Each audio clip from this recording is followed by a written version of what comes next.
Qui veut la paix? Nous voulons la paix, mais à nos conditions. Ah, voilà. Voilà. Donc, vous comprenez ça. Par contre, beaucoup de gens en France ne comprennent pas. La Russie est un peuple paisible, que la Russie ne veut pas la guerre, que la Russie veut la paix. Le président Poutine vient de déclarer un cessez-le-feu à l'occasion des cérémonies du 9 mai, entre le 8 et le 11 mai. Je pense que c'est un symbole très fort, un symbole important.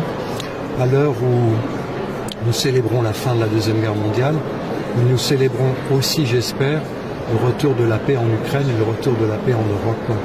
Une paix dans laquelle j'aurais espéré que la France puisse jouer un rôle, en tout cas la France d'aujourd'hui.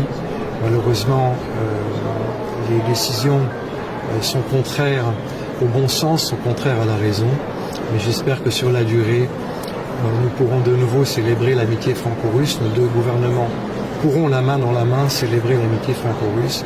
Qu'est-ce que mon grand-père a toujours voulu? Le partenariat avec la Russie.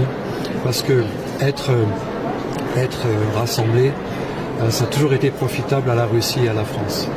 À mon avis, c'est un signal que Moscou est prêt à négociation. On accuse en Occident toujours Poutine et la Russie que nous ne voulons pas la paix. Si on veut la paix, mais pour avoir la paix durable, il faut éliminer toutes les circonstances qui ont été la cause de ce conflit.